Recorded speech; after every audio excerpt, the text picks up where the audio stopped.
Welcome to citizen news.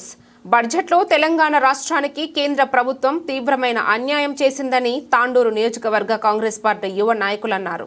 Vikarabad జిల్లా తాండూరు నియోజకవర్గంలో మంగళవారం 2025-2026 బడ్జెట్ సంవత్సరానికి గాను కేంద్రం ప్రవేశపెట్టిన వార్షిక బడ్జెట్లో తెలంగాణకు తీవ్రమైన అన్యాయం జరిగిందని, తెలంగాణ రాష్ట్రంలో బీజేపీ ఎంపీలు 8 మంది ఉన్నా ఇందులో 2 కేంద్ర మంత్రులుగా ఉన్నా తెలంగాణ రాష్ట్రానికి బడ్జెట్లో నిధులు కేటాయించకపోవడంపై తీవ్ర స్థాయిలో మండిపడ్డారు. తెలంగాణ రాష్ట్రం నుండి మంత్రులు, ఎంపీలు ఉన్నా న్యాయం చేయలేకపోయారని ఆవేదన వ్యక్తం చేశారు.